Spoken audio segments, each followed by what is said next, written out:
You can see here Lowe's has done a good job of starting to stock up on prime trim boards. 1x is what they call them. Different lengths, different widths.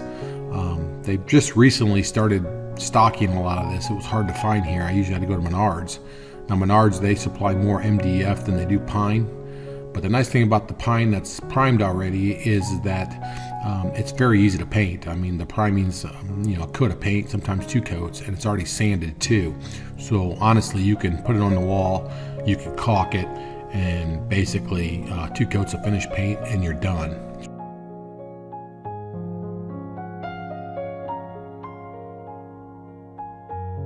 I know when you think of pine, you usually think of more of a medium hardness of wood. I like pine over poplar for the price. I think you get good value for your dollar. Poplar is obviously a better choice when you go to painting trim boards, but pine is very similar and it's a fraction of the cost. So it's finger jointed, so it's not one continuous stick, but you don't really care when you're going to paint it because all that gets covered with paint. Now, although it's nice that they have this in stock, the price on pine or on any product of wood right now is ridiculous. These boards here, the 1x2s used to be $3 or $4, and now they're $7 or $8. I think the increases of the lumber are just dramatic, but got things to do, and unfortunately I want to pay the piper. So I'm gathering 1x2s for the upright slats to the wainscoting wall, and then I'll also grab a few of the 1x4s and then a few of just one of the 1x6. So my 1x6 will be my baseboard, my 1x4 will be my side and my top boards, and then I'll use the 1x2s in the middle, and I'll use the 1x2 as a cap, going over top the wainscoting and also going over top the tile that I plan on wrapping all around the walls in the laundry room. It is nice that they have the different sizes. They never used to have this much, and they have 1x8s, 1x12s, 1x10s, all different lengths, anywhere between 8 foot to 16 foot. Now, one thing I failed to mention, along with the big 3 department stores that I use for these types of projects, is I love using a lumber yard.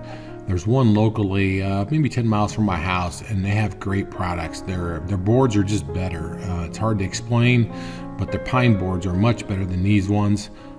And actually they're reasonably priced. The problem with the lumber yard is sometimes customer service isn't the best.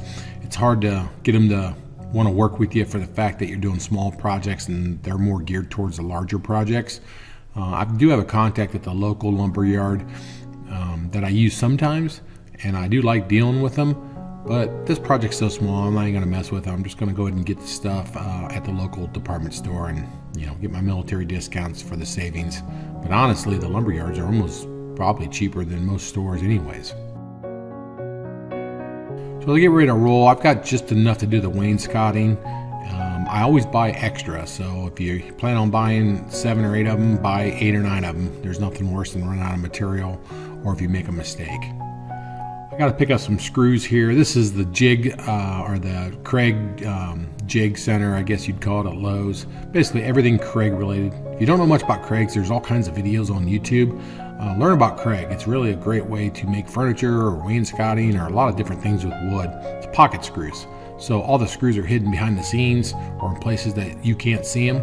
And you'll see what I'm talking about here in a minute. When I get home, I'll show you exactly how I'm using these the Kreg system to build what I'm wanting to do in the laundry room.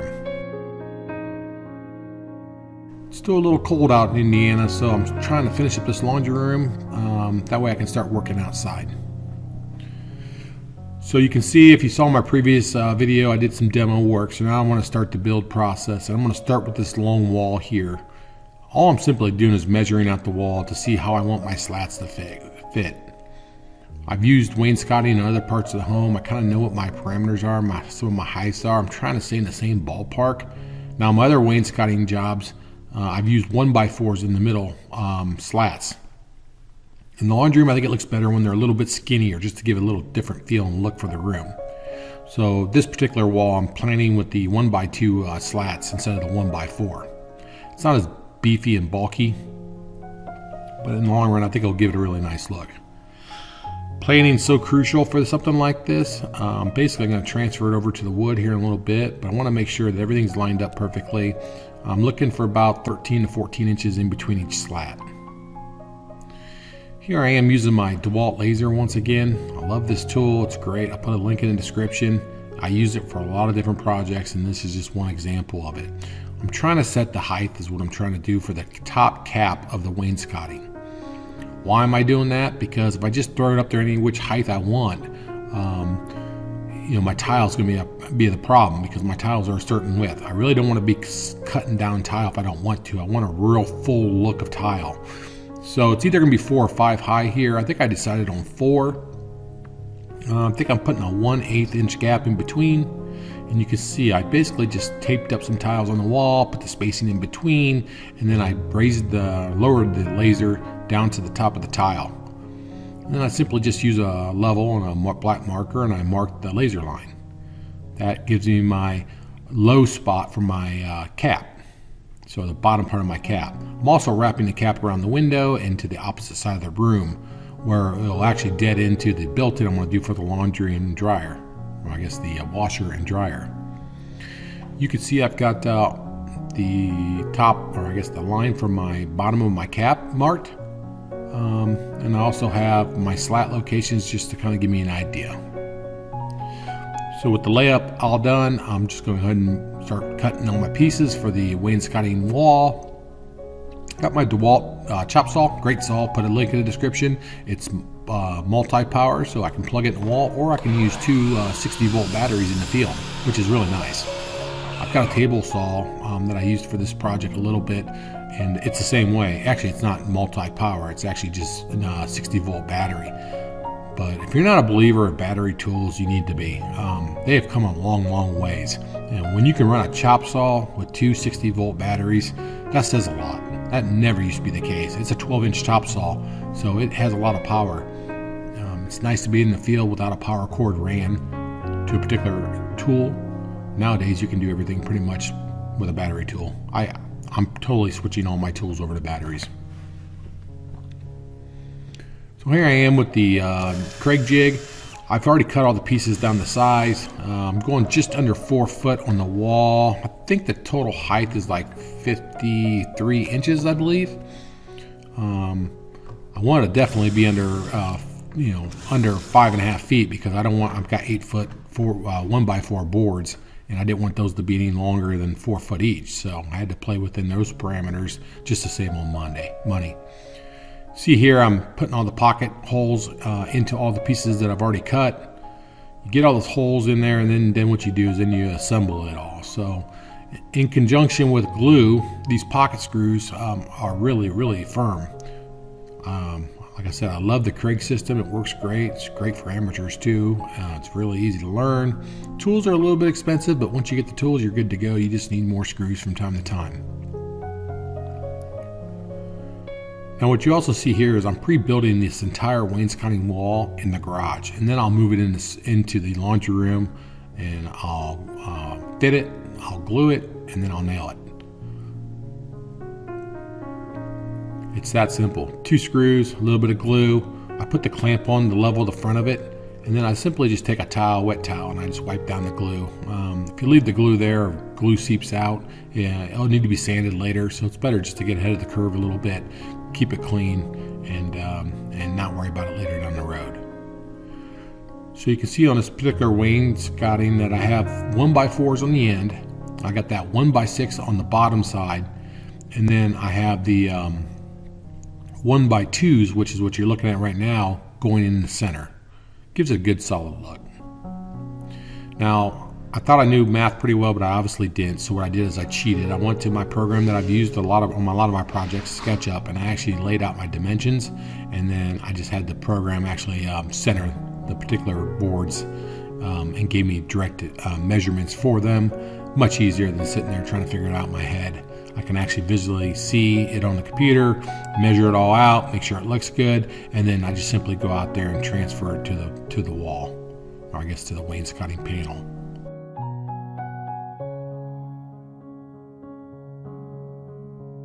Now the process is the same for all these little 1x2s and actually the 1x4 in the end. The only difference with the 1x4 in the end is the other end is I'll need to do that when I get it in the laundry room because it's actually above the countertop and I don't know the exact measurement until I get it up on the wall. You can see here I've got the 1x2s all attached to the baseboard, all glued and screwed with 2 screws in each one. And what I'm getting ready to do now is to put the 1x4 cap on. This is the tricky part, I guess you'd say, because you got to make sure you get it on there so it doesn't fall off. So I use another clamp I have to hold in the middle, and then I use the Kreg Jig clamp to actually clamp the side I'm getting ready to screw. Same process as what I did with the baseboard, connecting to the baseboard. Basically, I'm just going to use a little glue, and I'm going to put a couple screws in each one of those boards. I've got the top rail, the 1x4, marked identical to the bottom, so I know it'll be pretty true. When I get it on the wall, I'll double check and make sure it's true, but I feel pretty comfortable considering I made the 1x4 on the top the exact dimension of the wall, so it should fit in true. Here I am just giving you a little bit more detail of how I'm doing the middle rails. I guess stalls, or whatever you want to call them. A little bit of glue, and then simply 2 screws. I think the screws are 1 1/4. I think they're softwood screws, I believe. A little. I got a big box of them. That's the most expensive part of the Kreg stuff since I have all the tools. And actually the screws aren't bad priced. They're reasonable. So it allows you to do all kinds of different things. You'll see me using the Kreg system when I do the built-ins for the washer and dryer too. Same process. The only difference is I'm using bigger panels and not necessarily trim boards. Now the only tricky part about this particular wainscoting wall is that the top rail is longer than the bottom rail, mainly because I have cabinetry on the bottom. So what I did is I measured both top rail to the exact length of the wall. I think I left like 1/4 of an inch short, that way it would fit snug but not too tight. And I did the same thing for the bottom. You can see here at the bottom, you notice my baseboard is a little bit shorter than the top rail, and that's simply because of the cabinetry. Now, like I said earlier, you'll see at the end of this video that I placed the 2 boards at the end in after the fact because I just don't know my elevation compared to my cabinetry and my countertop. I'll be able to do that once I get it fitted. About got this wrapped up, I'm putting in the final couple screws, and I'm going to move this thing inside. This is actually a really easy project. Gives a great look. I really like the way it looks, especially in a craftsman style home, and this is kind of what I think it is. It's really a craftsman style wainscoting. It's real blocky and real square, which I really like.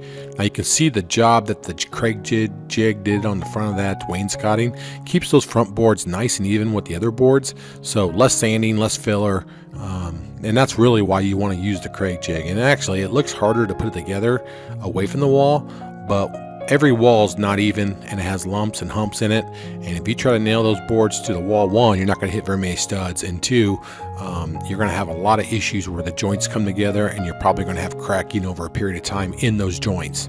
That using the Kreg Jig system, it prevents all that from happening. It's one big unit, and once I put it on the wall and I nail it, or I glue it and nail it, it really turns out to be a really nice little look. Now here I am putting those last 2 pieces in I spoke about earlier. I'm putting a 1x2. I've got a sample piece of the butcher block that we're going to use here that I used in another project, so I know what the width of that's going to be. I can always adjust this up and down. I can always saw a little bit at the bottom if I have to. I'm trying to make it exact though. It's kind of hard to screw behind the scenes like this, but it's something that has to be done, and there you can see the finished part. Now I might have a little bit of a problem nailing the bottom of that little 1x2 there. I'll probably have to use glue, maybe just pin nail it. Here's the finished 1x4 piece that I'm putting in the same way as the 1x2 I just put in. It's not the easiest thing in the world, but it can be done. You can see how that wainscoting fits on that wall. It's going to look really good. There's a cap piece that I need to put on. I won't put that on until I get ready to do the built-in above the washer and dryer, for the fact that it's all kind of going into that built-in. Now this stud finder is phenomenal. I've had a lot of stud finders over the years, and this one is my favorite by far. I'll never have another stud finder. Seems like some work and some don't. This one's awesome. You can see how it follows the stud. If you can't hit that stud or know where that stud's at, you've got problems. Because not only does it show the stud, but it shows the width of the stud, which is really basically 3 lights there. It works great. I've never had a problem with it. It's fairly inexpensive. I think it's 30 bucks, but you'll never need another one. So after I gave a little demo of what it looks like, now I actually am going to go in and mark my studs. This is why I like the Jig, or I guess the Kreg wainscoting wall, is because I don't have to have a piece of lumber on a stud. There's always going to be at the top, and the bottom's always going to be in the wood. Occasionally I'll get lucky with one of the upright vertical rails hitting the stud, but more than likely you're not going to, especially when the rail is actually the width of a 2x4. And I didn't want to be committed to 16 on center like the studs in the wall. So basically I just marked the studs here, and then I'll just simply glue the back side of this. I'm using liquid nails from Lowe's. I don't know, I think I had it in my basement actually. Lowe's, Menards, they all carry this stuff. It's great stuff. You can't have enough of it. It seems like I always need a tube of this stuff, but it's basically an adhesive that's friendly. Now once you put this on and it sets, it's not coming off. It's going to tear the drywall up pretty good if I try to pry this thing off. So this is pretty much a permanent solution right here. And there's no science to how much to put on. You just dab it on. Now keep in mind I'm going to use this in conjunction with finish nails. I think 16 gauge finish nails. Maybe, no, actually they're 18 gauge. But with the glue and with the 18 gauge nailer, plenty enough to hold this to the wall. It doesn't need a lot. And then what I'm also going to do when I get to the paint portion of this, I'm actually going to caulk this wall to the drywall so it looks like it's seamless. Now you notice I'm not using a panel behind the wainscoting. Don't need to.